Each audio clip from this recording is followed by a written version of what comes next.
엄마, 또 사람 믿다가 힘들면 어떡하려고 그래요? 딸이 그렇게 물었을 때 저는 아무 말도 못했습니다. 틀린 말이 아니었으니까요. 이혼하고 나서 혼자 지낸 세월이 꽤 됐습니다. 처음엔 조용한 게 편하다고 생각했어요. 누가 들어오지 않으면 나갈 일도 없으니까요. 그런데 저녁이 문제였습니다. 밥솥에 남은 찬밥, 손도 안 간 반찬통, 혼자 켜놓은 TV. 그 공기가 익숙해지면 익숙해질수록 더 무겁게 내려앉았어요. 그러다 딸 손에 이끌려 들어간 골목 국밥집 하나가 제 저녁을 조금씩 바꾸기 시작했습니다. 말 없는 사장의 짧은 한마디가 이상하게 집에 와서도 남았거든요. 하지만 저는 겁이 났어요. 또 상처받을까봐, 또 제가 틀렸을까봐. 딸도 반대했고 믿는 게 맞는 건지 도무지 확신이 서지 않았습니다. 그런데도 저는 왜 그 문을 다시 열었을까요? 시작 전 구독과 좋아요로 함께 해주시고 어느 지역에서 듣고 계신지 댓글로 한 번씩만 남겨주세요. 그곳에 행복이 닿길 바라겠습니다. 이혼하고 나서 제가 제일 먼저 배운 건 밥을 혼자 차리는 일이었습니다. 처음엔 그게 별거 아닌 줄 알았어요. 밥 짓고 반찬 하나 꺼내고 상 차리고 손이 가는 대로 하면 되는 일이니까요. 그런데 막상 해보니까 그게 아니었어요. 밥을 2공기 지으면 1공기가 남고 1공기만 지으면 그 양이 왜 그렇게 초라해 보이던지요. 반찬도 마찬가지였습니다. 김치 한 가닥, 멸치볶음 조금. 누가 와서 더 먹을 것도 아닌데 자꾸 접시가 비어 보였어요. 밥상보다 더 힘든 건 저녁 공기였습니다. 낮엔 그래도 괜찮았어요. 마트에 장도 보러 가고 동네 한 바퀴 걷고 아파트 경비실 아저씨한테 인사도 하고 몸이 움직이는 동안은 혼자라는 게 그렇게까지 크게 느껴지지 않았거든요. 그런데 해가 넘어가고 나서부터가 문제였어요. 불을 켜도 집안이 환해지는 게 아니라 오히려 구석이 더 눈에 들어왔습니다. 저 혼자 앉아 있는 소파, 2사람 쓰던 식탁에 한쪽만 당겨놓은 의자, 싱크대에 달랑 하나 놓인 수저. 그것들이 한꺼번에 눈에 밟혔어요. 그래서 저는 TV 볼륨을 조금 높이는 버릇이 생겼습니다. 집이 너무 조용하면 숨이 답답했거든요. 아무도 없는 집에서 소리가 없으면 제가 여기 있다는 게 실감이 안 났어요. 이상하게 들리시죠? 저도 압니다. 그런데 그게 사실이었어요. 드라마 소리, 뉴스 소리, 심지어 홈쇼핑 진행자 목소리까지 그냥 사람 소리가 들려야 숨이 좀 쉬어졌습니다. 화면 속 사람들이 뭘 먹고 어디 가고 뭘 사고 저랑 아무 상관없는 이야기인데도 그 소리가 집안을 채워주는 것 같았거든요. 그렇게 지낸 세월이 5해였습니다. 길다면 길고 짧다면 짧은 시간인데 저는 그 안에서 혼자 사는 방식을 나름대로 만들어 놓고 있었어요. 아침엔 일찍 일어나 커피 한 잔 마시고 낮엔 몸을 바쁘게 굴리고 저녁엔 TV 소리로 집을 채우고 밤엔 일찍 불 끄고 눕는 것. 그게 제 하루였습니다. 누가 봐도 별 탈 없이 사는 것처럼 보였을 거예요. 저도 그렇게 믿으려 했고요. 딸 수진이가 가끔 들렀어요. 엄마, 혼자 있지 말고 경로당이라도 좀 나가봐요. 아니면 문화센터라도. 저는 그때마다 웃으면서 넘겼습니다. 나 혼자 잘 지낸다고, 걱정 말라고. 수진이도 그 말을 믿는 것 같진 않았지만 딸 처지에서 더 강하게 붙잡기도 어려웠겠지요. 저도 그걸 알면서 일부러 밝은 척 했으니까요. 그러다 그날이 왔습니다. 비가 내리는 저녁이었어요. 장마도 아니고 가을비도 아닌 계절이 바뀌는 틈새에 오는 그런 비였습니다. 바깥이 금방 어두워지고 빗소리가 창문을 두드렸어요. 저는 냉장고를 열었다가 닫았습니다. 사흘 전에 만들어둔 두부조림, 뚜껑도 안 열린 멸치볶음, 한쪽 끝이 말라가는 깍두기. 반찬이 없는 게 아니었어요. 그런데 젓가락이 안 갔습니다. 어딘가 모르게 그날따라 밥 짓는 게 귀찮은 게 아니라 그냥 싫었어요. 혼자 상 차리고 혼자 앉아서 혼자 먹고 혼자 치우는 그 과정이 그날은 유독 무겁게 느껴졌거든요. 그때 수진이한테서 전화가 왔습니다.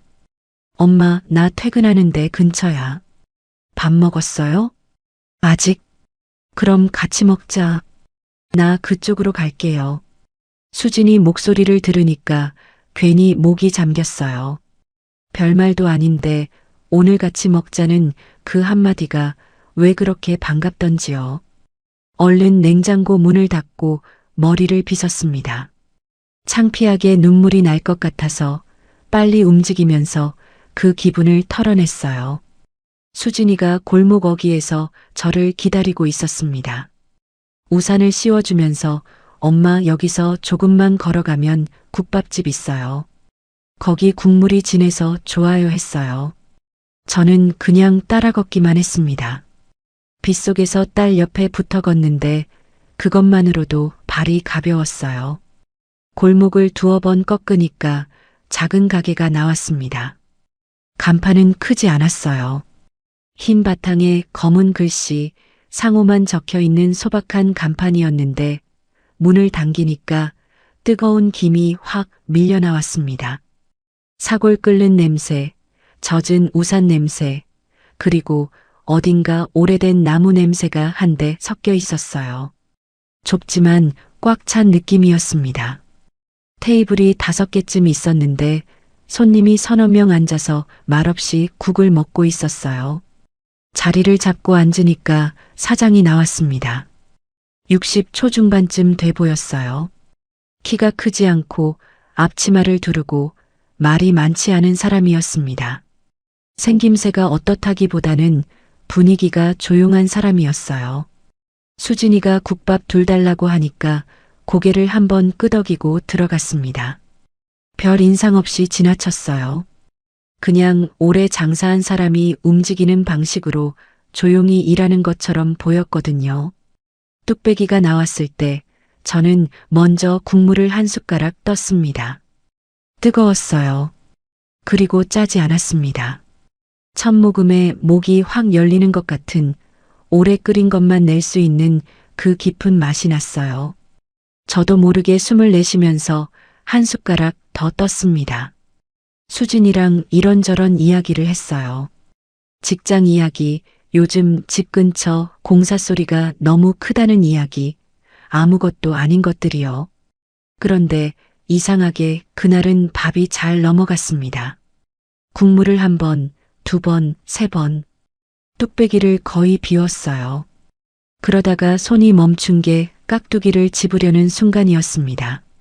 깍두기를 젓가락으로 집으려다가 저도 모르게 그냥 내려놨어요.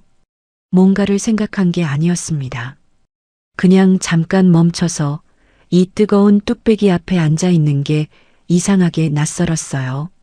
나쁜 낯설미 아니라 오랫동안 없었던 뭔가가 있는 것 같은 느낌. 표현이 이상하지만 그랬습니다. 사장이 그때 옆을 지나가다가 잠깐 멈췄어요. 테이블을 보더니 별 표정도 없이 그냥 말했습니다. 식기 전에 조금만 더 드세요. 과한 친절이 아니었어요. 불쌍하게 보거나 뭘 챙겨주려는 것도 아니었습니다. 그냥 오래 장사한 사람이 손님 테이블 지나치면서 아무렇지 않게 건네는 생활 속 말투 같은 거였어요. 그러고는 바로 다른 테이블로 갔습니다. 근데 그 말이 이상하게 걸렸어요. 뭐가 걸린다기보다 그 말투가 낯설었습니다. 누가 제 밥 속도를 신경 써준 게 언제였는지 생각이 안 났거든요. 권하는 것도 아니고 걱정하는 척하는 것도 아닌데 그 짧은 한마디가 이상하게 따뜻했어요. 저는 그냥 숟가락을 다시 들었습니다. 밥을 다 먹고 나서 수진이가 계산을 하러 가는 동안 저는 혼자 테이블에 앉아 있었어요. 뚝배기 안에 국물이 조금 남아 있었는데 그걸 들여다보다가 가게 안을 한번 둘러봤습니다. 사장은 다른 손님 그릇을 조용히 치우고 있었어요. 빠르지도 느리지도 않게 그냥 해야 할 일을 하는 사람처럼요. 주방에서 그릇 씻는 소리가 들렸고 가게 안은 말소리보다 국 끓는 소리가 더 컸습니다. 그게 이상하게 편안했어요. 시끄럽지 않아서요. 누가 뭘 물어보거나 말을 걸어오는 것도 아니고 그냥 각자 밥 먹고 각자 앉아 있는데 혼자가 아닌 것 같은 온도가 있었습니다. 설명이 안 되는데 그게 그날 그 가게 안공기였어요. 집에 돌아온 건 저녁 8시가 넘어서였습니다. 수진이가 택시를 잡아주고 먼저 갔어요. 현관불을 켜고 들어서니까 집이 여전히 조용했습니다. 그런데 그날따라 그 조용함이 조금 달랐어요. 전처럼 무겁지가 않았거든요. 뭐가 달라진 건지 딱 집어 말하기가 어려웠는데 일단 TV를 안 켰습니다. 소파에 그냥 앉아서 빗소리만 들었어요. 냉장고를 열었다가 닫았습니다. 밥 생각이 없었어요. 국밥집에서 뚝배기를 거의 다 비웠으니까요. 근데 냉장고 문을 닫으면서 이상한 생각이 들었어요. 아까 국물이 조금 남아 있었는데 다 마실 걸 그랬나 하는 생각이요. 그게 왜 마음에 걸리는지 저는 몰랐습니다. 국이 맛있어서겠지 하고 싱크대 앞에 서서 물 한 잔 마셨어요. 근데 부엌 불 끄고 방으로 들어가면서도 그 짧은 한마디가 귀에 남아 있었습니다. 식기 전에 조금만 더 드세요. 오래된 말 같았어요. 특별한 것도 없는데 그 말이 집에 와서도 남는다는 게 어색했습니다. 저는 이불을 당겨 덮으면서 그냥 덮어두기로 했어요. 별거 아닌 거라고, 국이 맛있어서 그런 거라고, 다음 날 되면 잊어버릴 거라고 생각했습니다. 그런데 다음 날도 그 다음 날도 잊어지지가 않았어요. 며칠이 지났는데도 저녁만 되면 그 국밥집 뚝배기 김이 눈앞에 어른거렸습니다. 국물 냄새, 작은 가게 안온도, 그리고 그 사람이 아무렇지 않게 건넨 말투. 제가 그게 뭔지 알면서도 모른 척하고 있다는 걸 사실 저는 알고 있었어요. 그냥 밥이 맛있었던 게 아니라는 걸요. 그걸 인정하기가 무서웠습니다. 다시 누군가를 생각한다는 게, 다시 기대를 건다는 게, 그게 또 어떻게 끝날지를 이미 알고 있으니까요. 그래서 더 덮어두려 했어요. 그런데 어느 비겐 저녁 저는 결국 그 골목 앞에 서 있었습니다. 일부러 간 게 아니라고 스스로 말했어요. 마트 다녀오는 길이 거기를 지나는 거라고요. 근데 가방을 들고 골목 어귀에 서서 가게 불빛을 봤을 때 발이 멈췄습니다. 그 불빛이 왜 그렇게 따뜻해 보였는지 저는 아직도 설명을 못하겠어요. 발이 먼저 움직였어요. 머리로는 그냥 지나치려 했는데 골목 어귀에서 가게 불빛을 보는 순간 몸이 먼저 방향을 틀었습니다.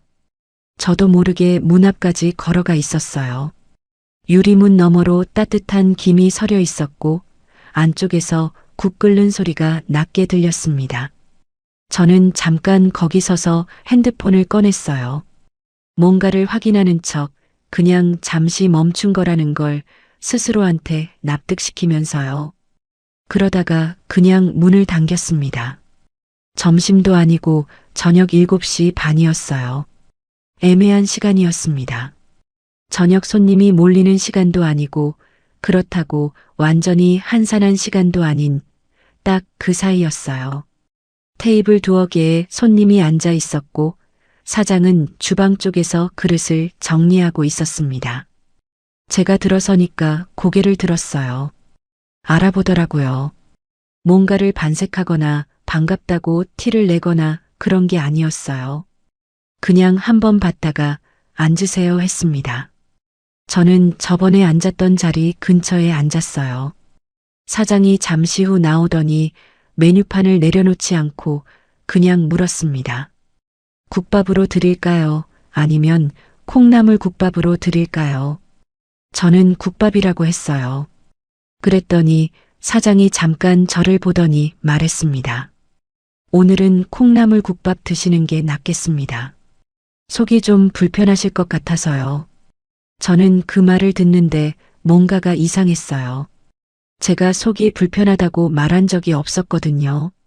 그냥 저녁을 굶다가 온 것뿐인데 이 사람이 어떻게 알았을까 싶었습니다.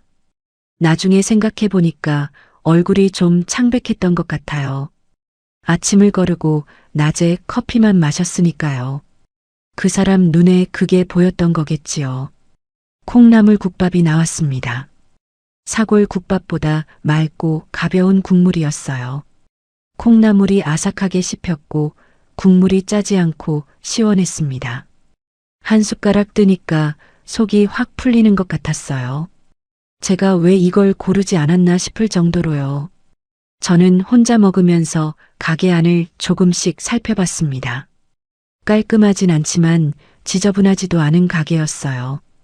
테이블마다 물컵이 뒤집어서 올려져 있었고 냅킨 통이 반듯하게 놓여 있었습니다. 메뉴판은 벽에 붙어 있었는데 종류가 많지 않았어요. 국밥, 콩나물 국밥, 순대국밥, 그게 다였습니다. 이것저것 많이 팔지 않고 한 가지를 오래 팔아온 가게 같은 느낌이 났어요. 사장은 주방과 홀을 오가면서 손님 그릇을 치웠습니다. 말을 걸거나 눈을 맞추지 않았어요. 그런데 이상하게 신경이 쓰이지 않았습니다. 뭔가를 의식해서 안 본다기보다 그냥 각자 자기 일을 하면서 공간을 나누는 사람 같았거든요. 불편하지 않은 거리감이랄까요? 그런 게 있었습니다. 어느 순간 물컵이 비었는데 제가 주위를 둘러보기도 전에 물이 채워졌어요. 사장이 물주전자를 들고 테이블 사이를 지나가다가 제 컵이 비어 있는 걸 보고 그냥 자연스럽게 따라줬습니다. 물 더 드릴까요 같은 말도 없이요. 그냥 지나가다 본 거고 지나가다 채워준 거였어요. 저는 고맙습니다 했더니 사장은 그냥 고개만 한번 끄덕이고 지나갔습니다. 집에 오면서 그게 생각났어요. 물 한 잔인데 말 한마디 없이 채워준 것뿐인데 이상하게 그게 마음에 남았습니다. 큰 친절이 아니었어요. 요란한 것도 아니었고요. 그냥 보고 했을 뿐인데 그 자연스러움이 낯설었습니다. 오히려 그게 더 마음에 걸렸어요. 며칠 뒤에 또 갔습니다. 이번엔 포장을 해가려고 했어요. 집에서 먹으려고요. 그러면 그냥 밥집에 다니는 거지 뭔가 의미를 두는 게 아니라는 느낌이 들었거든요. 저도 참 이상한 식으로 스스로를 설득했습니다. 포장을 부탁했더니 사장이 봉투를 챙기면서 말했어요. 드시고 가시는 게 낫지 않으세요? 포장하면 국물이 식어요. 괜찮아요. 집에서 먹을게요. 사장이 더 붙잡지는 않았습니다. 봉투에 국밥을 담더니 잠깐 뭔가를 꺼내서 옆에 넣었어요. 깍두기를 따로 작은 통에 담아서 국물이 안 새게 뚜껑을 꼭 닫고 봉투 안쪽에 밀어 넣는 거였습니다. 말은 없었어요. 그냥 하는 거였습니다. 저는 그 봉투를 들고 나오면서 손 안에 무게를 느꼈어요. 별거 아닌 무게인데 그게 이상하게 가볍지 않았습니다. 집에 와서 봉투를 풀고 깍두기 통 뚜껑을 열었을 때 국물이 한 방울도 안 새 있었어요. 꼭 눌러 닫은 게 눈에 보였습니다. 그게 왜 그렇게 오래 보게 되던지요. 밥을 다 먹고 통을 씻으면서 저는 또 그 사람 생각을 했습니다. 이상한 일이었어요. 그냥 밥집 사장인데 그 사람이 사람을 챙기는 방식이 계속 생각났거든요. 요란하지도 않고 말이 많지도 않은데 보고 있는 게 느껴지는 사람. 그런 사람을 저는 오랫동안 겪어본 적이 없었습니다. 아니, 있었는지도 모르는데 제가 몰랐던 거겠지요. 그 무렵에 수진이한테서 전화가 왔어요. 엄마, 요즘 밖에서 자주 드세요? 카드 내역 보니까 밥집이 몇 번 찍히던데. 저는 얼버무렸어요. 집에서 해먹기 귀찮을 때 한 번씩 나가는 거야. 어느 집이요? 그냥 동네 국밥집. 잠깐 침묵이 있었습니다. 수진이가 무언가 눈치챈 것 같았어요. 딸이라는 게 말로 표현 안 해도 분위기를 아는 게 있거든요. 엄마, 괜히 정 붙이지 마요. 또 상처받으면 더 힘들어요. 저는 무슨 소리야, 그냥 밥집이야 라고 했습니다. 수진이는 더 말하지 않았어요. 그냥 알겠어요 하고 끊었습니다. 근데 그 짧은 말이 귀에 걸렸어요. 또 상처받으면. 그 말이요. 저도 그게 무서웠으니까요. 다음 날 저는 그 골목 앞까지 갔다가 멈췄습니다.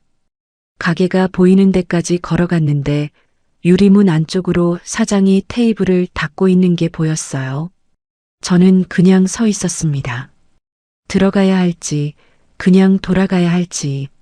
수진이 말이 자꾸 머릿속을 맴돌았어요. 괜히 정 붙이지 말라고. 또 상처받으면. 그 말이 맞을 수도 있었어요. 이혼하고 5해 동안 저는 누군가한테 기대를 걸었다가 실망한 적이 한두 번이 아니었거든요.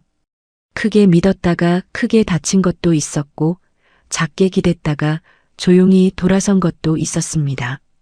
그래서 지금 이 마음이 뭔지 알면서도 그 끝이 어떻게 될지도 알 것 같아서 무서웠어요.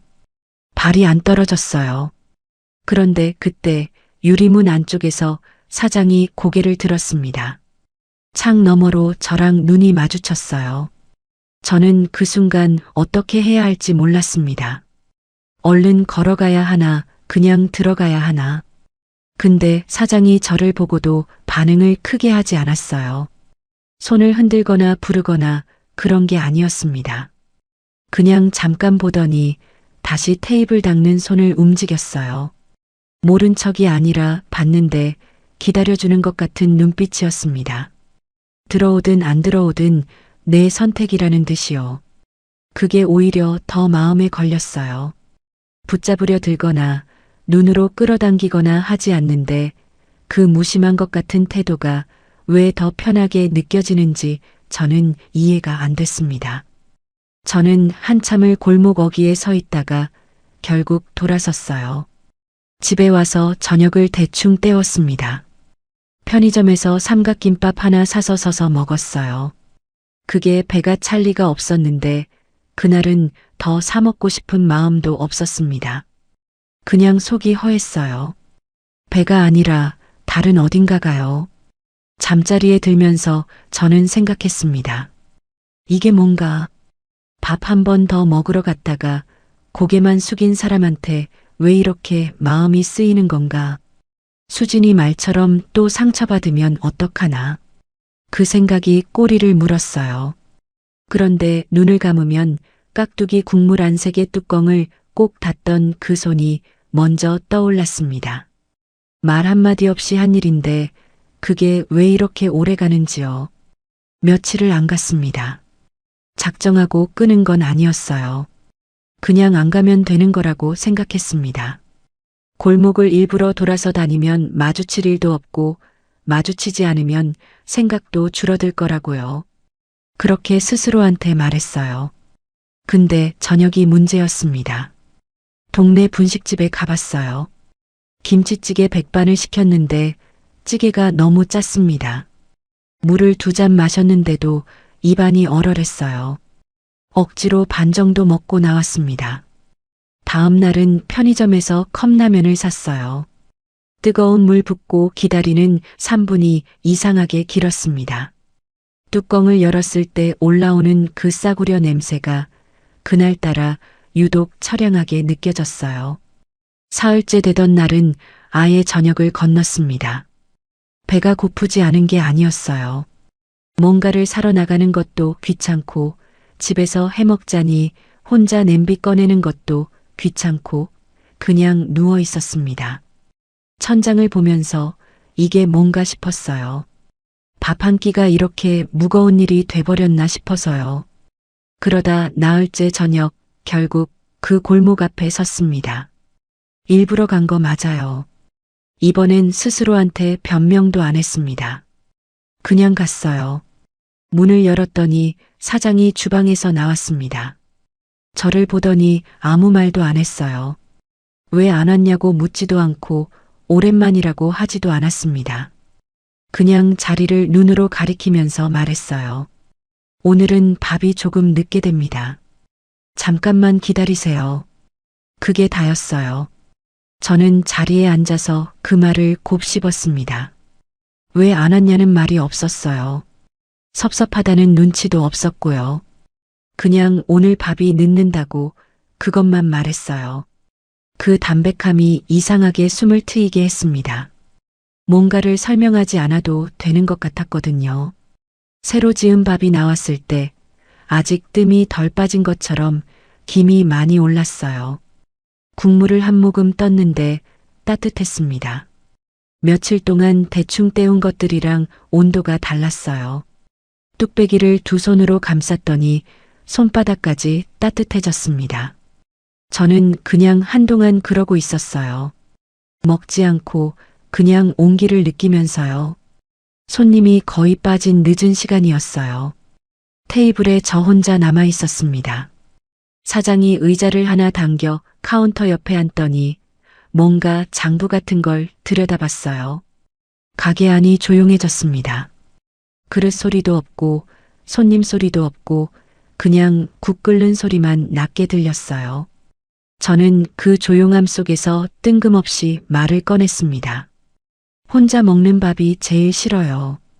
말하고 나서 제가 더 놀랐어요. 왜 그 말이 나왔는지 모르겠습니다. 계획한 것도 아니고 뭔가를 털어놓으려 한 것도 아닌데 그냥 그 말이 먼저 나왔어요. 사장이 장부에서 눈을 들었습니다. 저를 보더니 잠깐 있다가 말했어요. 저도 장사 끝나고 혼자 먹는 밥은 맛이 없습니다. 자기 이야기를 길게 하지 않았어요. 위로도 아니었고 같은 처지라고 강조하는 것도 아니었습니다. 그냥 그 한 문장이었어요. 근데 그 한 문장 때문에 둘이 한동안 아무 말 없이 앉아 있었습니다. 저는 국물을 한 숟가락 더 떴고 사장은 장부를 덮었어요. 숟가락 소리만 가끔 났습니다. 웃지도 않고 눈도 마주치지 않고 그냥 각자 앉아 있는 시간이었어요. 근데 그게 이상하게 편했습니다. 그 뒤로 저는 가끔 늦은 시간에 갔어요. 손님이 빠진 시간, 가게가 조용해지는 시간에요. 사장이 문 닫을 준비를 할 때쯤이면 남은 반찬을 조금 싸줄 테니 가져가라고 했습니다. 처음엔 사양했어요. 그러다 두 번째에는 받았고 세 번째에는 그냥 자연스럽게 받아들었습니다. 거창한 게 아니었어요.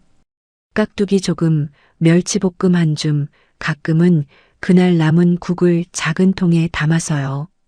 포장 봉투에 넣어주면서 사장은 별말을 안 했어요. 저도 별말을 안 했습니다. 그냥 고마워요 했고 사장은 들어가세요 했어요. 그게 다였습니다. 근데 그 반찬통을 냉장고에 넣으면서 저는 이상한 걸 느꼈어요. 냉장고 안이 달라 보였습니다. 전에는 제가 만들다 만 것들, 오래된 것들만 있었는데 누가 챙겨준 것이 하나 들어오니까 다른 느낌이었어요. 채워진 것 같은 느낌이랄까요? 음식 때문이 아니라 그게 거기 있다는 사실 때문에요. 그러던 어느 날 수진이가 일찍 퇴근하다가 그 골목을 지나갔나 봐요. 저랑 사장이 가게 앞에서 잠깐 서서 이야기하는 걸 봤다고 했습니다. 나중에 집에 와서 수진이 얼굴이 딱 굳어 있었어요. 뭔가를 참는 표정이었습니다. 저는 모른 척 하려다가 수진이가 먼저 말을 꺼냈어요. 엄마, 밥집 사장이 엄마 외로움까지 책임져 줘요? 말이 날카로웠어요. 수진이답지 않게 직접적으로 찔렀습니다. 저는 뭔가를 반박하려다가 입을 다물었어요. 화가 난 게 아니었거든요. 그 말이 틀린 것 같지 않아서 오히려 더 할 말이 없었습니다. 사람은 처음엔 다 괜찮아 보여요. 엄마도 알잖아요. 수진이가 그렇게 말하고는 방으로 들어갔어요. 저는 식탁 앞에 한참 앉아 있었습니다. 수진이가 뭘 걱정하는지 알았어요. 제 전 결혼 생활이 어땠는지, 그 뒤로 제가 어떻게 지냈는지, 딸은 다 봤으니까요. 엄마가 또 상처받는 걸 보고 싶지 않은 거겠지요. 그 마음도 알았습니다. 그런데 한편으로는 억울했어요. 아무것도 한 게 없는데 밥집에 다녔을 뿐인데 왜 벌써 걱정이냐고요. 근데 그 억울함이 오래 가지는 않았어요. 사실 저 자신도 겁이 나 있었으니까요. 딸이 말하기 전부터 제가 먼저 선을 그어야 한다고 생각하고 있었거든요. 그래서 며칠 동안 또 안 갔습니다. 이번엔 더 독하게 마음 먹었어요. 그냥 안 가면 돼. 밥집이야, 밥집. 다른 데 가서 먹으면 되는 거야. 그렇게 되뇌었습니다. 그러다 그날 저녁이 됐어요. 마트 다녀오는 길이었습니다. 장을 봐서 손에 봉투를 들고 있었는데 골목 어귀에서 국밥집 방향으로 어떤 여자가 걸어가는 게 보였어요. 빠른 걸음이었습니다. 가게 앞에서 멈추더니 문을 세게 당겼어요. 저는 마트 봉투를 든 채로 그 자리에 멈췄습니다. 그 여자가 들어가는 걸 봤어요. 멀어서 얼굴은 잘 안 보였는데 분위기가 심상치 않았어요. 발걸음이 거칠었고 어깨가 앞으로 나와 있었습니다. 기분 좋게 들어가는 사람의 모양이 아니었어요. 저도 모르게 천천히 그쪽으로 걸어갔습니다. 가게 앞까지 갔을 때 유리문 너머로 안이 조금 보였어요. 그 여자가 카운터 쪽에 서서 뭔가를 말하고 있었고 사장이 그 앞에 서 있었습니다. 가게 안에 손님이 한 명 있었는데 그 손님도 고개를 숙이고 있었어요. 분위기가 무거웠습니다. 그 여자가 카운터 위를 손으로 짚으면서 말했어요. 내 그릇 아직 여기 있죠? 목소리가 밖까지 들릴 정도였습니다. 저는 그 자리에 굳어버렸어요. 그 여자가 누군지는 몰랐지만 말투와 태도에서 뭔가 짐작이 됐습니다. 가게에 자기 물건이 있다는 것, 그 물건을 가지러 왔다는 것, 그리고 그 방식이 오랫동안 이 공간에 자기 자리가 있었던 사람의 것이라는 게요. 사장이 뭔가를 말했는데 목소리가 낮아서 안 들렸어요. 그 여자가 짧게 받아치더니 카운터 안쪽을 가리켰습니다. 사장이 뒤로 들어갔다가 뭔가를 들고 나왔어요. 상자 같은 거였습니다. 그 여자가 받아서 확인하더니 다른 말 없이 나왔어요. 저는 얼른 옆으로 비켰습니다. 그 여자가 저 옆을 지나쳤어요. 가까이서 보니 저보다 꽤 어렸습니다. 50 안쪽인 것 같았어요. 저를 보지도 않고 골목을 빠져나갔습니다. 뒷모습이 사라지는 걸 보면서 저는 가슴이 쿵 내려앉는 기분이었어요. 나중에 동네에서 조금 아는 분한테 들었습니다. 그 여자가 태식 씨 전처라는 걸요. 오래전에 헤어졌는데 가게 관련 서류 문제가 아직 완전히 정리가 안 됐다고 했어요. 그래서 가끔 왔다 간다고요. 저는 그 말을 들으면서 속이 싸늘해졌습니다. 오래전에 헤어졌다고요. 그런데 왜 아직 가게에 그 사람 그릇이 있는 거죠? 왜 연락이 끊기지 않은 거죠? 서류 문제라고요. 그게 그렇게 오래 걸리는 건가요? 제가 너무 앞서간 건지도 몰랐어요. 별로 한 것도 없었습니다. 밥 먹으러 다닌 것뿐이고 반찬 몇 번 받은 것뿐이에요. 근데 그게 마음속에서 작게 자라고 있었다는 걸 전철을 보는 순간 알았습니다. 자라고 있으니까 무너지는 것처럼 느껴진 거겠지요. 저는 그날 밥값도 제대로 내지 못하고 나와버렸습니다. 사장이 눈치챘는지 모르겠어요. 저는 그냥 골목을 걸어 나왔습니다. 마트 봉투가 손에 들려 있었는데 그게 왜 그렇게 무겁던지요. 집에 와서 봉투를 식탁 위에 올려두고 불도 안 켰어요. 어두운 거실에 그냥 앉아 있었습니다. 역시 또 이런 거였구나. 그 생각이 먼저 들었어요. 제가 괜히 기대한 거였구나. 수진이 말이 맞았구나. 잠깐 무언가를 꿈꿨던 것 같았는데 그게 너무 민망했습니다. 나이가 얼만데 밥집 사장한테 마음이 간다고 혼자 설레고 있었나 싶어서요. 핸드폰을 들었다 놓았다 했어요. 수진이한테 전화할까 하다가 말았습니다. 내가 그래서 뭐라고 할 건데 내 말이 맞았다고? 그 말을 입 밖에 내기가 싫었어요. 그냥 조용히 덮고 싶었습니다. 그런데 밤 10시가 넘어서 핸드폰 화면이 켜졌어요. 문자였습니다. 발신인을 보니 사장 이름이었어요. 저는 한동안 화면만 봤습니다.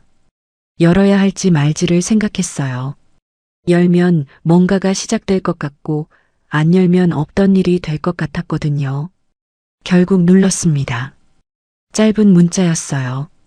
딱 2줄이었습니다. 숨기지 않겠습니다. 말씀드릴 게 있습니다. 저는 그 2줄을 여러 번 읽었어요. 숨기지 않겠다는 말이 변명하겠다는 말이 아니었습니다. 해명하려는 것도 오해를 풀겠다고 달려드는 것도 아니었어요.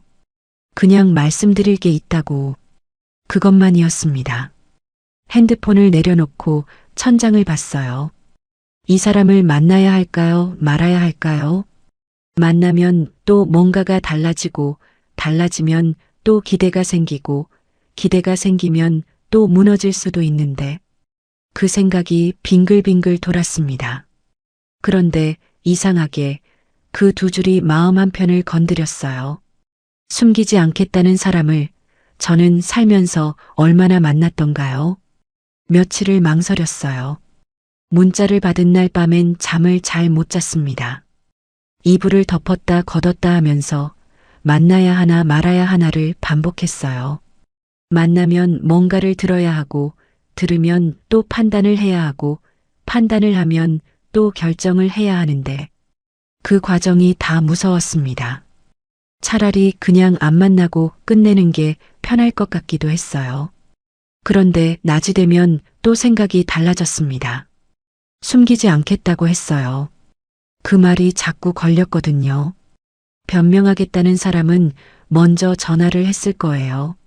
아니면 긴 문자로 설명부터 늘어났겠지요. 그런데 이 사람은 말씀드릴 게 있다고만 했습니다. 짧고 건조하게요. 그 방식이 이 사람답다는 생각이 들었어요. 뭔가를 포장하거나 앞서가지 않는 사람이라는 게 그동안 보면서 느낀 거니까요. 결국 사흘째 되던 날 아침 일찍 가게로 갔습니다. 문 열기 전 시간이었어요. 오전 10시가 안 된 시간이라 간판불도 꺼져 있었습니다. 문을 두드리니까 사장이 나왔어요. 앞치마를 두르고 손에 행주를 들고 있었습니다. 준비하던 중이었겠지요. 저를 보더니 문을 더 열고 들어오라고 했어요. 가게 안은 손님이 없으니까 더 조용했습니다. 의자가 테이블 위에 올려져 있었고 바닥이 막 쓸려 있었어요. 사장이 의자 하나를 내려놓으면서 앉으라고 했습니다. 저는 가방을 무릎 위에 올려놓고 앉았어요. 긴장이 됐습니다. 무슨 말이 나올지 몰랐거든요. 사장이 맞은편에 앉았어요. 물 한 잔을 내밀면서 둘러대지 않았습니다. 첫 마디부터 바로 말했어요. 전처랑은 오래전에 끝났습니다. 그건 사실이에요. 저는 가방 손잡이를 쥐면서 듣고 있었습니다. 근데 가게 보증 문제가 남아 있었어요. 이 가게 처음 낼 때 전처 명의가 일부 들어가 있었거든요. 그걸 정리하는 과정이 길어졌습니다. 서류 때문에 연락이 완전히 끊기지 못했어요. 목소리가 낮고 조용했어요. 빠르지도 않았습니다. 변명하는 사람이 말하는 속도가 아니었어요. 뭔가를 정확하게 전달하려는 사람이 말하는 속도였습니다. 어젯밤에 그릇 가져간 건 가게 안에 남아있던 마지막 물건이에요. 그게 있는 동안은 연락이 끊기지 않았는데 그게 나가면서 이제 개인적인 연결고리는 없습니다. 저는 그 말을 들으면서 뭔가를 따져보려 했어요. 맞는 말인지, 포장인지, 진짜인지. 근데 이 사람 표정이나 말 속도에서 꾸며낸 것이 느껴지지 않았습니다. 억울하다고 호소하는 것도 아니고 이해해달라고 당기는 것도 아니었어요. 그냥 있는 것을 있는 대로 말하는 것 같았습니다. 그런데 말보다 더 눈에 들어온 건 따로 있었어요.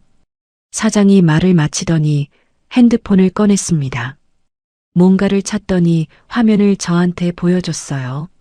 날짜가 적혀 있는 일정이었는데 세무사무소 예약과 관리사무소 방문 일정이 잡혀 있었습니다. 이미 날짜를 정해둔 거였어요. 제가 오기 전에, 제가 만나자고 하기도 전에 이미 움직이고 있었던 겁니다. 저는 그 화면을 보다가 눈을 들었어요. 언제 잡은 거예요? 어제요. 어제. 그 여자가 그릇을 가져간 그날, 이 사람은 이미 다음 단계를 정해놨던 거였습니다. 저한테 설명하기 위한 게 아니라 그냥 해야 할 일이라서 한 거였어요. 가슴 어딘가가 조금 풀렸습니다. 그러고 나서 사장이 핸드폰을 들어 전화를 걸었어요. 연결이 되더니 목소리가 바뀌었습니다. 조용하지만 분명한 말투로 말했어요. 가게 일 말고 개인 연락은 오늘로 끝내겠습니다. 짧았어요. 상대방이 뭐라고 했는지는 들리지 않았는데 사장은 한 번 더 말했습니다. 서류 정리는 다음 주 안으로 마무리됩니다. 그 이후로는 연락하지 마십시오. 그러고 전화를 끊었어요. 감정이 없었습니다. 화를 낸 것도 아니고 미안하다고 한 것도 아니었어요. 흐린 여지도 감정 싸움도 없이 그냥 짧고 정확하게 선을 그었습니다. 저는 그 모습을 보면서 이상한 기분이 들었어요. 예전 결혼 생활이 떠올랐거든요. 전 남편은 말이 먼저였어요. 뭔가 문제가 생기면 먼저 말로 풀겠다고 했습니다. 이해해달라고, 설명을 들어달라고, 기다려달라고요. 그런데 정작 정리는 늘 제 몫이었어요.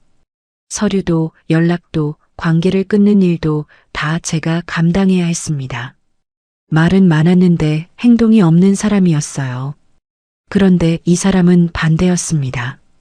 설명보다 먼저 일정을 잡고 해명보다 먼저 전화를 끊었어요. 말이 아니라 순서를 세우는 사람이었습니다. 그게 낯설었어요. 낯선데 이상하게 안심이 됐습니다. 사장이 일어나더니 창고 쪽으로 갔어요. 잠시 후 상자 하나를 들고 나왔습니다. 그리 크지 않은 상자였는데 그 안에 물건 몇 개가 들어 있었어요. 사장이 그걸 테이블 옆에 내려놓더니 말했습니다. 창고에 남아있던 거예요. 오늘 보낼 겁니다. 저는 그 상자를 봤어요. 말이 필요 없었습니다. 이 사람이 이미 다 정리하고 있다는 게 눈에 보였거든요. 저는 한참 있다가 말했어요. 왜 저한테 이걸 보여주는 거예요? 사장이 저를 봤습니다. 숨기면 나중에 더 복잡해지니까요. 그 말이 참 단순한데 마음에 꽂혔어요. 숨기면 나중에 더 복잡해진다. 당연한 말인데 그 당연한 걸 먼저 생각하는 사람이 얼마나 되는지요. 저는 살면서 숨기는 사람을 너무 많이 봤습니다.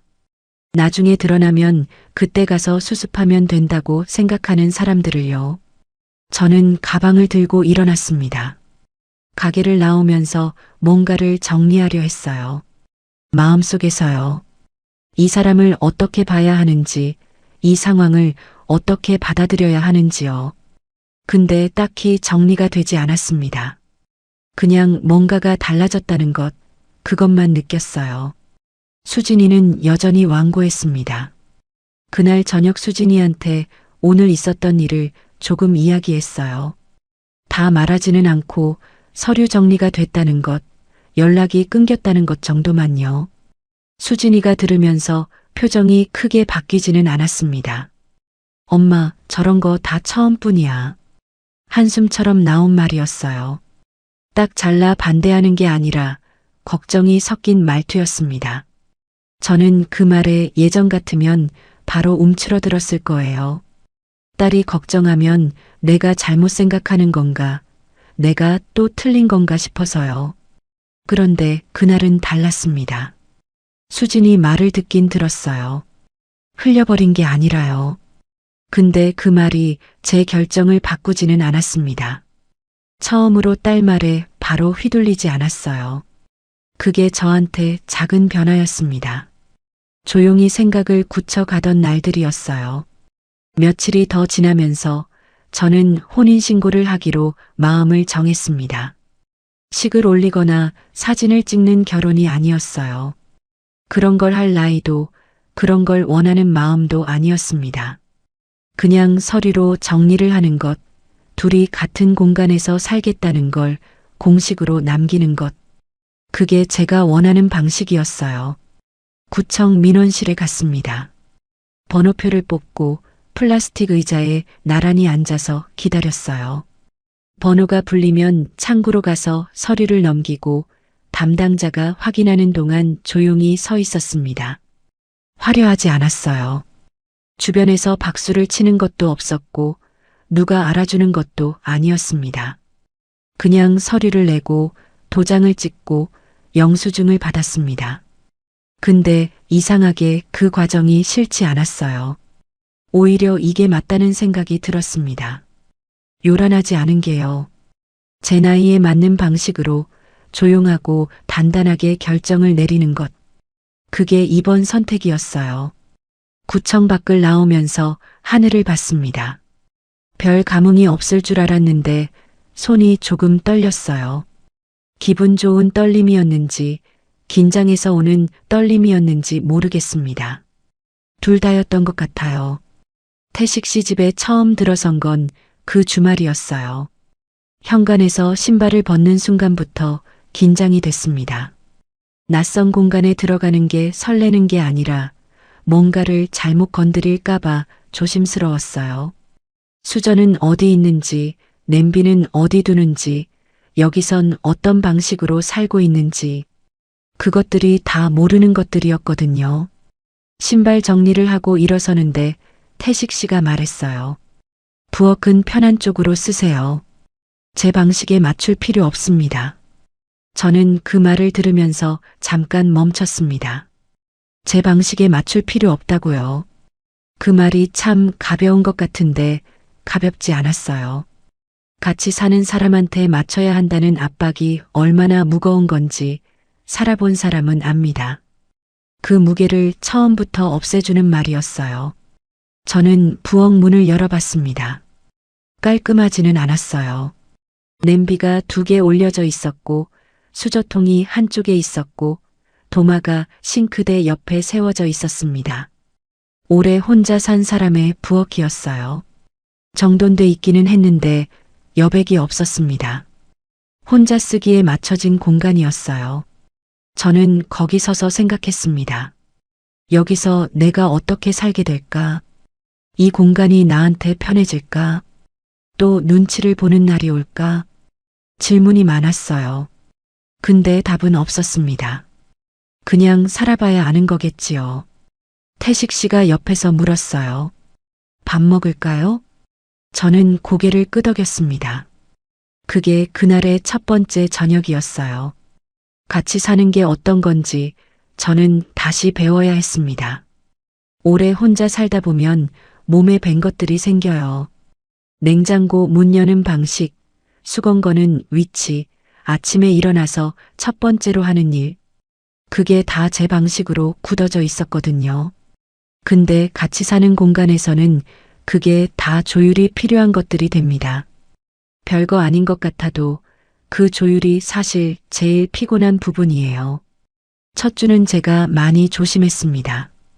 컵 하나를 놓을 때도 어디 두는 게 맞는지 한 번 더 봤어요. 수저통 방향이 원래 어떻게 돼 있었는지, 냄비 뚜껑은 어느 쪽에 두는지, 수건은 어떻게 접어서 거는지. 제가 먼저 틀을 바꾸지 않으려고 조심했습니다. 괜히 제 방식대로 해놓았다가 태식 씨가 불편해하면 어쩌나 싶었거든요. 그런데 태식 씨가 정말 간섭을 안 했어요. 아침에 제가 국을 데우다가 흘린 적이 있었는데 태식 씨가 와서 뭐라 하지 않았습니다. 그냥 행주를 집어서 자기가 닦았어요. 제가 미안하다고 했더니 괜찮습니다 하고 다시 앉았어요. 더 말이 없었습니다. 지적하지 않았고 표정도 바뀌지 않았어요. 제가 끓인 국이 싱거웠던 날도 있었어요. 태식 씨가 한 숟가락 떠먹더니 아무 말도 안 했습니다. 그냥 소금통을 자기 쪽으로 당겨서 조금 넣었어요. 싱겁다고 하지도 않았고 간이 어떻다고 하지도 않았습니다. 그냥 자기가 조절했어요. 저는 그걸 보면서 이상한 안도감이 들었습니다. 지적받지 않는다는 게 이렇게 편한 거였구나 싶었어요. 예전엔 밥 한 끼를 해도 간이 어떻다, 반찬이 이게 뭐냐, 왜 이걸 했냐는 말을 들었거든요. 그게 당연한 줄 알았습니다. 같이 사는 사람이 그러는 거라고요. 근데 아니었어요. 그냥 말없이 소금통 당기는 사람도 있었던 겁니다. 그런 날들이 조금씩 쌓였어요. 같이 사는데도 이렇게 조용할 수 있구나 하는 걸 처음으로 느꼈습니다. 숨죽이는 조용함이 아니라 각자 있어도 불편하지 않은 조용함이요. 태식 씨는 가게 준비를 하러 나가고 저는 집안을 정리하고 저녁에 태식 씨가 돌아오면 같이 밥을 먹고 그 리듬이 조금씩 몸에 익었어요. 그런데 딱 평온해지려는 순간 이번엔 밖에서 끼어들었습니다. 그날은 제가 태식 씨 가게에 잠깐 들렀다가 나오는 길이었어요. 점심 장사가 끝날 무렵이었는데 가게 단골로 보이는 분들이 자리에 남아 있었습니다. 제가 인사를 하고 나오려는데 가게 앞에서 그 사람을 마주쳤어요. 전처였습니다. 저랑 눈이 마주쳤어요. 그 사람이 저를 위아래로 한번 봤습니다. 그러더니 가게 안쪽을 향해서 말했어요. 제가 들으라는 건지 그냥 하는 말인지 모르겠는 목소리로요. 아직도 내가 손댄 가게에서 장사하면서 새 여자랑 잘도 사네. 가게 안에 남아있던 단골 손님들 귀에 다 들렸을 거예요. 저는 얼굴이 굳었습니다. 뭔가를 말하려다가 입을 다물었어요. 이런 자리에서 받아치면 더 커진다는 걸 알았거든요. 그냥 지나쳐야 한다는 걸요. 근데 몸이 굳어서 발이 안 떨어졌습니다. 전처는 더 말하지 않고 지나갔어요. 골목을 돌아서 사라지는 뒷모습을 보면서 저는 서 있었습니다. 가슴이 두근거렸어요. 창피한 건지 화가 난 건지 아니면 그냥 무서운 건지 뭔지 모르겠는 감정이 한꺼번에 올라왔습니다. 가게 안이 신경 쓰였어요. 그 말을 들은 단골 손님들이 어떻게 생각할지, 동네에 소문이 어떻게 퍼질지. 이런 동네는 한 사람 입에서 나온 말이 하루 만에 다 퍼지거든요. 저는 그 생각을 하니까 숨이 막혔습니다. 내가 여기 있어도 되는 건가 싶은 마음이 올라왔어요. 집에 와서도 그 말이 귓가에 맴돌았습니다. 내가 손댄 가게, 새 여자, 그 말투에 담긴 것들이요. 무시하려 해도 무시가 안 됐어요. 자꾸만 그 목소리가 다시 들리는 것 같았습니다.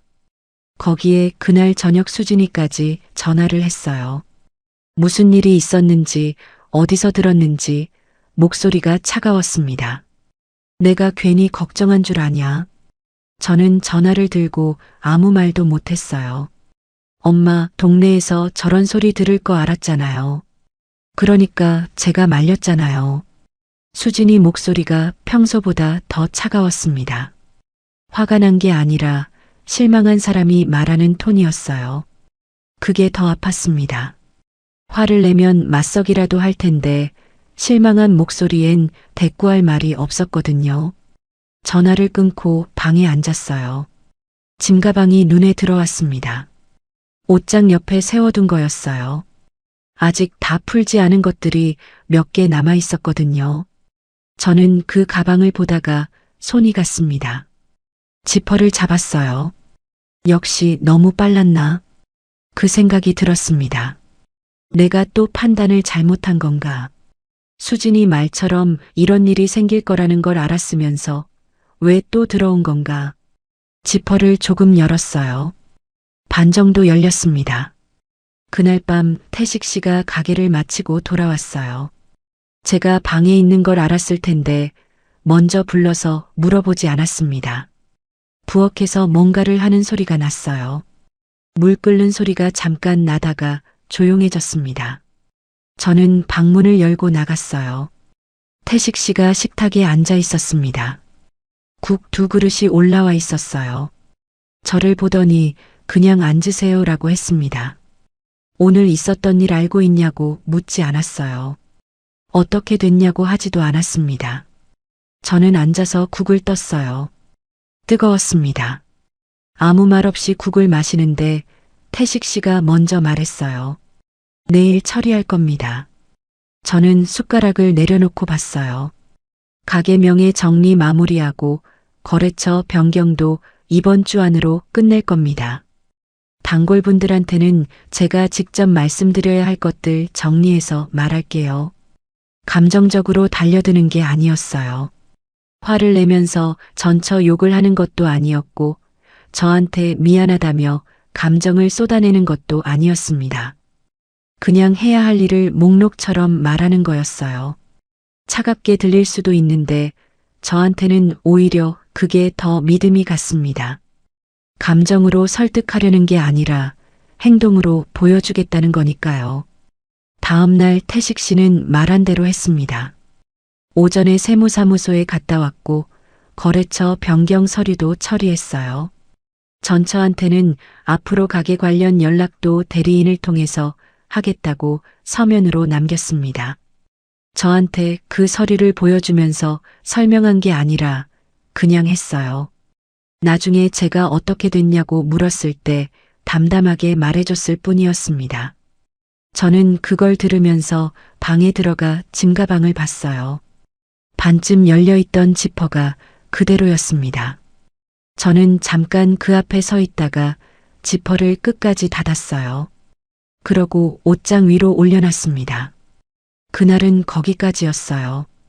그러고 며칠이 지났는데 어지럼증이 왔습니다.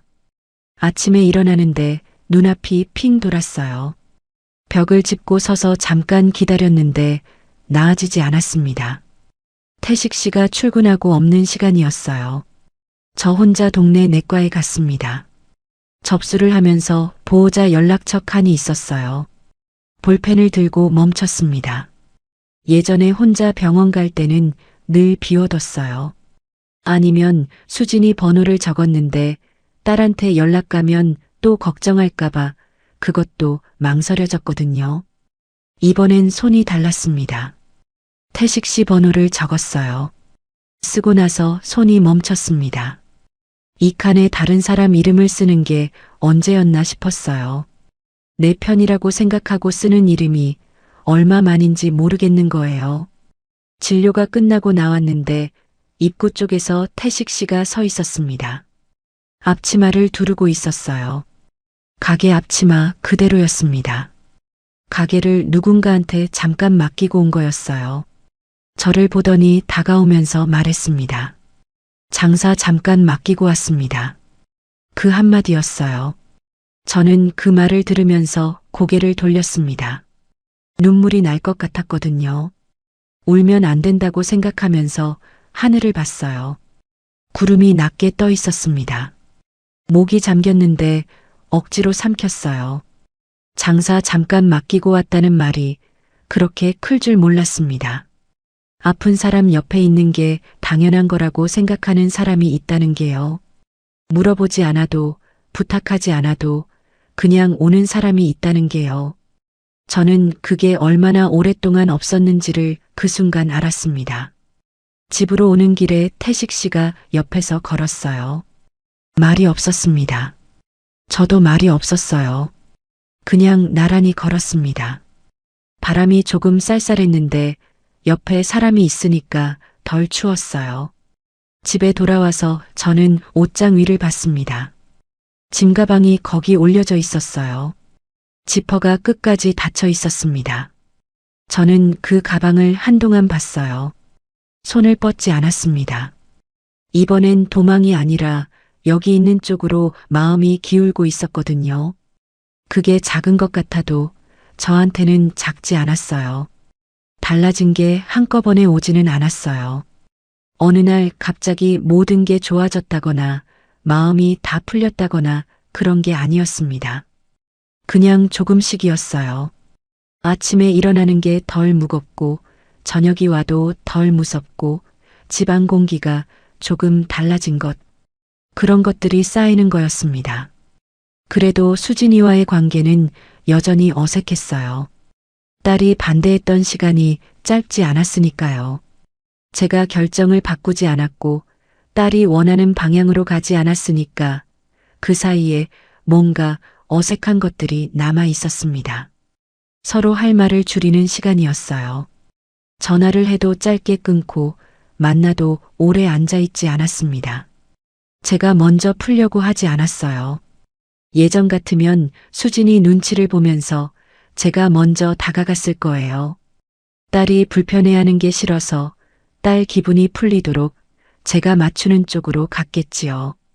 근데 이번엔 그러고 싶지 않았습니다. 제가 잘못한 게 없었으니까요. 수진이가 걱정한 마음은 알지만 그렇다고 그 걱정이 제 선택을 틀린 것으로 만들진 않았거든요. 그냥 시간이 필요한 거라고 생각했어요. 수진이도 나쁜 아이가 아니에요. 그냥 엄마가 또 다치는 게 무서웠던 거겠지요. 그 마음은 제가 알았습니다. 다만 그 마음을 제가 억지로 빨리 풀어줄 수 없다는 것도 알았어요. 딸이 스스로 보고 느끼는 시간이 필요했습니다. 그게 어느 저녁에 조금 달라졌어요. 수진이가 퇴근하다가 가게 근처를 지나쳤나 봐요. 태식 씨 가게 앞을 지나가면서 안을 봤다고 했습니다. 나중에 제한테 말해줬어요. 딱히 들어가려던 건 아니었는데 유리문 너머로 태식 씨가 포장 봉투를 싸는 게 보였다고요. 별거 아닌 장면이었어요. 포장 봉투 입구를 한번 접고 깍두기 국물이 새지 않게 통 뚜껑을 꼭 눌러 닫고 봉투 안쪽에 밀어 넣는 것. 말 한마디 없이 혼자 하는 일이었습니다. 그걸 수진이가 봤어요. 수진이가 그 이야기를 하면서 표정이 조금 달랐습니다. 뭔가를 인정하기 싫은데 인정이 되는 사람이 짓는 표정이었어요.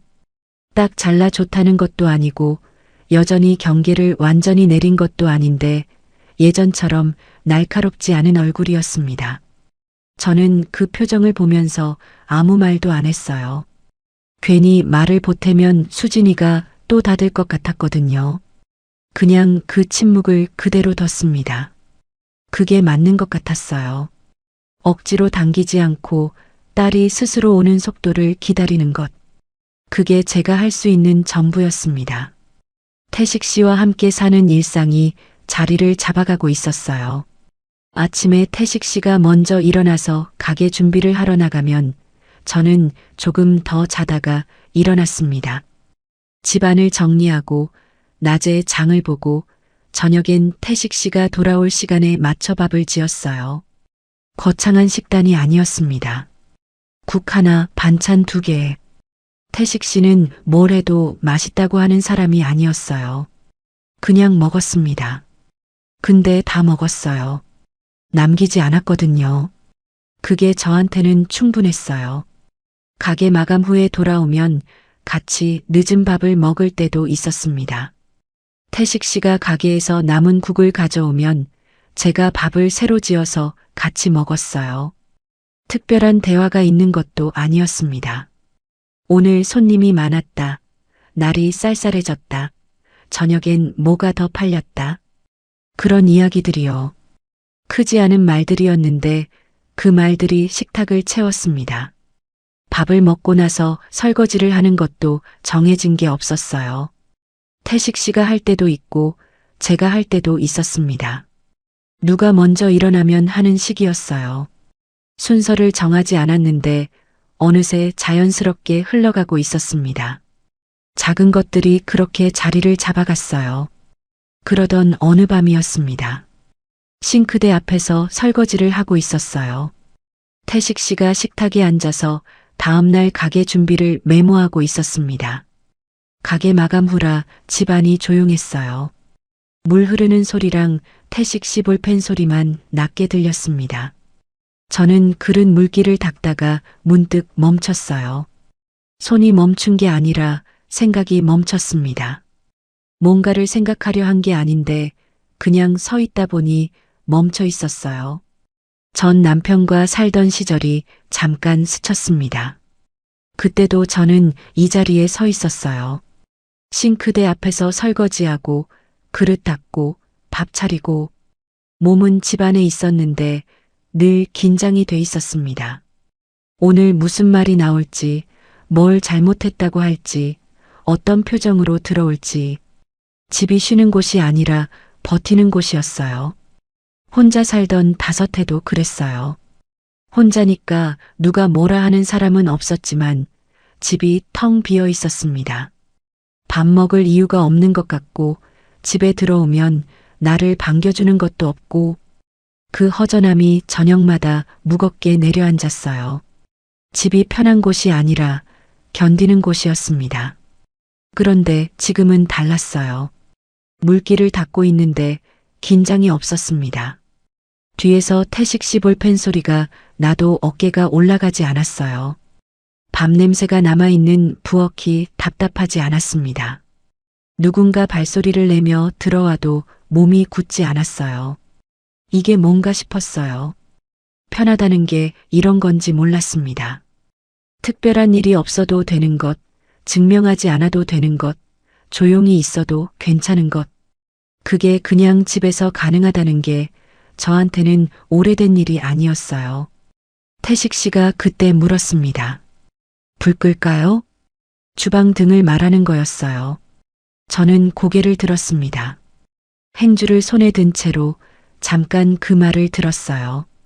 별말도 아닌데 대답하는데 조금 걸렸습니다. 목 어딘가가 조금 잠기는 것 같았거든요. 조금만 있다가요. 그렇게 말했어요. 태식 씨는 알겠다고 하고 다시 메모를 봤습니다. 저는 다시 그릇을 닦았어요. 물기가 다 닦인 그릇을 찬장에 넣으면서 숨을 한번 내쉬었습니다. 또 힘들 줄 알았는데 이번엔 아니었어요. 그 말을 속으로 했을 때 눈물이 날 것 같았습니다. 울진 않았어요. 그냥 눈이 좀 뜨거워졌다가 가라앉았습니다. 억지로 참은 게 아니라 그냥 그 감정이 자연스럽게 지나갔어요. 오랫동안 힘들었던 것들이 지나간 것 같았습니다. 이혼하고 혼자 버텼던 날들, 저녁마다 TV 소리로 집을 채우던 날들, 밥 짓기 싫어서 냉장고 문만 열었다 닫던 날들, 딸한테 괜찮다고 말하면서 사실은 하나도 안 괜찮았던 날들. 그게 다 거기 있었는데 지금 이 자리에 서 있다는 게 이상하게 실감이 됐습니다. 다음 날 아침이었어요. 태식 씨가 일찍 나가면서 냉장고에 메모를 붙였습니다. 오늘 가게 점심 장사 끝나고 병원 예약이 있다고 저녁 좀 늦을 것 같다고요. 저는 그 메모를 보면서 볼펜을 집었어요. 그 옆에 제 메모를 붙였습니다. 오후에 동네 내과 가야 한다고 저녁은 집에서 먹겠다고요. 태식 씨 메모 옆에 제 메모가 나란히 붙었어요. 별것 아니었습니다. 냉장고 문에 메모지 2장이 붙어 있는 것 뿐이었어요. 그런데 그걸 보는데 이상하게 오래 보게 됐습니다. 두 사람 일정이 같은 문에 나란히 적혀 있는 것, 내일 뭘 할지, 어디 갈지가 같은 공간에 붙어 있는 것, 거창한 게 아니었어요. 행복하다는 말을 쓰기가 아직 조심스럽습니다. 그 말이 너무 크게 느껴져서요. 그냥 이렇게 말하는 게 맞을 것 같아요. 버티는 곳이 아니라 쉬는 곳이 생겼다고요. 혼자 채우던 저녁이 아니라 같이 비우는 저녁이 생겼다고요. 그게 제 삶이 달라진 방식이었습니다. 수진이가 며칠 뒤 집에 왔어요. 예고 없이 왔습니다. 초인종이 울려서 나가봤더니 수진이가 서 있었어요. 손에 뭔가를 들고 있었습니다. 작은 반찬통이었어요. 깻잎장아찌였는데 제가 좋아하는 거였습니다. 그냥 지나다가요. 수진이가 그렇게 말하면서 통을 내밀었어요. 저는 받으면서 아무 말도 안 했습니다. 고맙다는 말도, 왜 가져왔냐는 말도요. 그냥 받았어요. 수진이가 잠깐 들어왔다가 갔습니다. 태식 씨랑 짧게 인사를 나눴어요. 어색했지만 차갑지는 않았습니다. 수진이가 나가면서 현관에서 신발을 신다가 고개를 돌리지 않고 말했어요. 밥은 잘 먹고 있어요?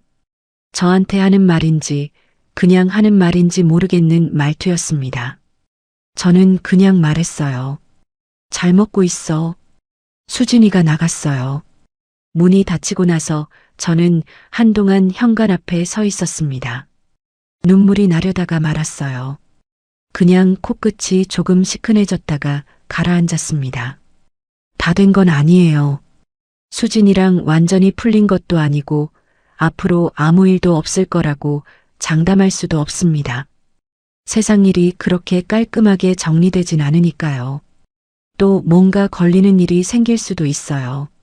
그때 제가 어떻게 할지 저도 아직 모릅니다. 근데 한 가지는 알아요. 예전엔 힘든 일이 생기면 혼자 끌어안고 버텼습니다. 아무한테도 말 못하고 집에서 혼자 이불 속에서 삭히는 게 전부였어요. 근데 지금은 옆에 사람이 있어요. 말 많이 안 해도, 요란하지 않아도 그냥 옆에 있는 사람이요.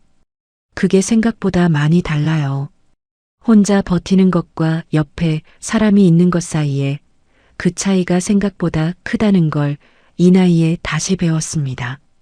냉장고 문에 메모지 2장이 나란히 붙어 있는 것처럼 우리 두 사람 일상이 그렇게 조금씩 나란해지고 있었어요.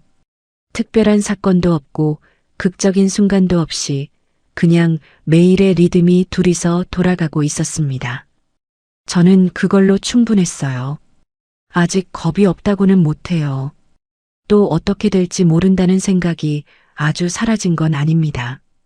그런데 그것보다 지금 이 저녁이 더 크게 느껴졌어요. 그게 달라진 거였습니다. 딱 그거였어요. 무서운 것보다 지금 여기가 더 커진 것. 그게 제 삶이 달라졌다는 말의 전부였습니다. 끝까지 들어주셔서 감사합니다. 구독과 좋아요는 다음 이야기를 이어갈 힘이 됩니다. 그리고 주인공에게 한마디 댓글로 남겨주시면 그 마음까지 함께 전해두겠습니다.